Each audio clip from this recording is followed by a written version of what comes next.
Hello everyone, welcome to Hemashree's YouTube channel. ಇವತ್ತು ಒಂದು sweet recipe ಮಾಡ್ತಾ ಇದ್ದೀನಿ. ಬಿಗಿನರ್ಸ್ ಕೂಡ ಈ ಸ್ವೀಟ್ ಮಾಡ್ಬೋದು, ತುಂಬ ಪರ್ಫೆಕ್ಟಾಗಿ ಬರುತ್ತೆ. ಬಾದುಷಾ ಅಂತ ಸ್ವೀಟ್ ಶಾಪಲ್ಲಿ ಹೇಗೆ ಸಿಗುತ್ತೋ ಹಾಗೆ ಇರುತ್ತೆ. ತುಂಬ ಕಡಿಮೆ ಇಂಗ್ರೀಡಿಯೆಂಟ್ಸ್ ಯೂಸ್ ಮಾಡಿ ಮಾಡ್ಬೋದಾದಂಥ ಸ್ವೀಟ್ ಇದು.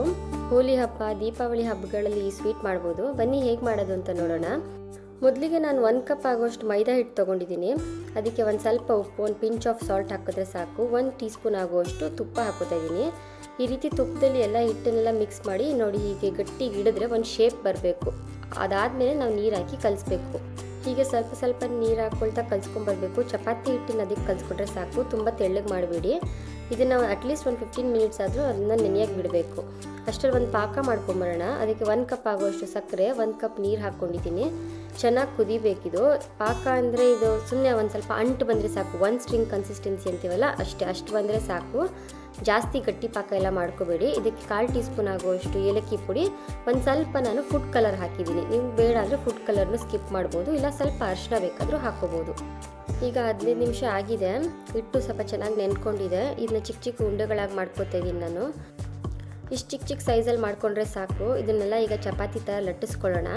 ಈ ರೀತಿ ಲಟ್ಟಿಸ್ಕೊಂಡಿದ್ದಾದಮೇಲೆ ಇದ್ರ ಮೇಲೆ ಒಂದು ಸ್ವಲ್ಪ ಮೈದಾ ಹಿಟ್ಟು ಮತ್ತು ತುಪ್ಪದ ಪೇಸ್ಟ್ ಹಾಕಬೇಕು, ಲೇಯರ್ ಆಗಿ ಬರೋದಕ್ಕೆ. ಅದಕ್ಕೆ ನಾನು ಒಂದು ಕಪ್ಪಲ್ಲಿ 2 ಸ್ಪೂನ್ ಆಗುವಷ್ಟು ಮೈದಾ ಮತ್ತು 1 ಸ್ಪೂನ್ ಆಗುವಷ್ಟು ತುಪ್ಪ ತೊಗೊಂಡು ಹಿಂಗೆ ಮಿಕ್ಸ್ ಮಾಡಿದ್ದೀನಿ. ಇದನ್ನೆಲ್ಲ ಈ ರೀತಿ ಸ್ಪ್ರೆಡ್ ಮಾಡ್ಕೊಂಡಿದ್ದಾದಮೇಲೆ ಒಂದು ಚಾಕು ತೊಗೊಂಡು ಅದು ಮಧ್ಯದಲ್ಲಿ ನೀಟಾಗಿ ಹೀಗೆ ಸ್ಲಿಟ್ ಮಾಡ್ಕೊಳ್ಳಿ.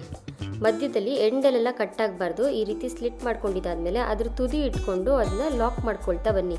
ಈ ರೀತಿ ರೋಲ್ ಮಾಡಿದಾದ್ಮೇಲೆ ನೀಟಾಗಿ ಲಾಕ್ ಮಾಡಬೇಕು, ಇಲ್ಲಾಂದರೆ ಲೇಯರ್ಸ್ ಬಿಚ್ಕೊಂಡ್ಬಿಡುತ್ತೆ. ಅಂದರೆ ತುಂಬ ಟೈಟಾಗೂ ಲಾಕ್ ಮಾಡಬೇಡಿ, ಎಲ್ಲ ಲೇಯರ್ಸ್ ಕಾಣಿಸೋದೇ ಇಲ್ಲ. ಆಮೇಲೆ ಈ ರೀತಿಯಾಗಿ ಮಾಡಿಕೊಂಡು ಎಲ್ಲನೂ ರೆಡಿ ಇಟ್ಕೊಂಡಿರಿ.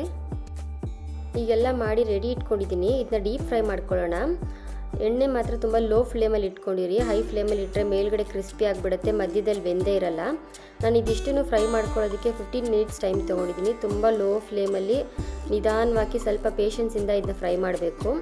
ಆ ಗೋಲ್ಡನ್ ಬ್ರೌನ್ ಬರೋವರೆಗೂ ತುಂಬ ಫ್ರೈ ಮಾಡ್ಕೊಳ್ತಾ ಬರಬೇಕು. ಇಲ್ಲಾಂದರೆ ಮಧ್ಯ ಮೆತ್ತಗಿರುತ್ತೆ, ಮೇಲ್ಗಡೆ ಮಾತ್ರ ಕ್ರಿಸ್ಪಿ ಆಗಿಬಿಡುತ್ತೆ. ಆ ಲೇಯರ್ಸ್ ಎಲ್ಲ ಕಾಣಬೇಕಲ್ವ, ಆ ರೀತಿ ನಿಧಾನಕ್ಕೆ ಲೋ ಫ್ಲೇಮಲ್ಲಿ ಇಟ್ಕೊಂಡು ಬೇಯಿಸ್ಕೊಳ್ತಾ ಬರಬೇಕು. ಈ ಸ್ವೀಟ್ ಮಾಡೋದಕ್ಕೆ ಬೇಕಾಗಿರೋದೇ ತುಂಬ ಕಡಿಮೆ ಇಂಗ್ರೀಡಿಯೆಂಟ್ಸು. ಮೈದಾ, ಸಕ್ಕರೆ, ಸ್ವಲ್ಪ ನೀರಿದ್ರೆ ಸಾಕು. ಆದರೆ ಇದು ಇಲ್ಲಿ ಫ್ರೈ ಮಾಡ್ಕೋತೀವಲ್ವ, ಇದೇ ಟೈಮ್ ತೊಗೊಳ್ಳೋದಷ್ಟೇ. ಈ ಫ್ರೈಯಿಂಗ್ ಟೈಮ್ನ ನಾವು ನೀಟಾಗಿ ಮಾಡಿಕೊಂಡ್ರೆ ತುಂಬ ಚೆನ್ನಾಗಾಗುತ್ತೆ ಸ್ವೀಟು. ನೋಡಿ, ಇವಾಗ ನಾನೆಲ್ಲ ತೆಗೆದಿಟ್ಕೋತಾ ಇದ್ದೀನಿ ಎಣ್ಣೆಯಿಂದ. ನಾವು ಆವಾಗಲೇ ಮಾಡಿಟ್ಕೊಂಡಿದ್ವಲ್ಲ ಸಕ್ಕರೆ ಪಾಕ, ಅದರೊಳಗಡೆ ಹಾಕಿ ಒಂದು 10 ನಿಮಿಷ ಅದನ್ನ ಲಿಡ್ ಕ್ಲೋಸ್ ಮಾಡಿ ಇಟ್ಬಿಡೋಣ. ಒಂದು ಸತಿ ಈಗ ಹಾಕಿದ್ಮೇಲೆ ಮಿಕ್ಸ್ ಮಾಡಿ ಒಂದು ಸ್ವಲ್ಪ ಹಿಂದೆ ಮುಂದೆ ಎಲ್ಲ ಆ ಪಾಕದಲ್ಲಿ ಡಿಪ್ ಆಗಂಗೆ ಮಿಕ್ಸ್ ಮಾಡಿಬಿಟ್ಟು ಅದನ್ನ ಕ್ಲೋಸ್ ಮಾಡಿ ಇಟ್ಟಿರೋಣ. ಒಂದು 10 ಮಿನಿಟ್ಸ್ ಆದರೆ ಸಾಕು. ಅದು ನೀಟಾಗೆಲ್ಲ ಹೀರ್ಕೊಂಡಿರುತ್ತೆ, ತುಂಬ ಚೆನ್ನಾಗಾಗುತ್ತೆ.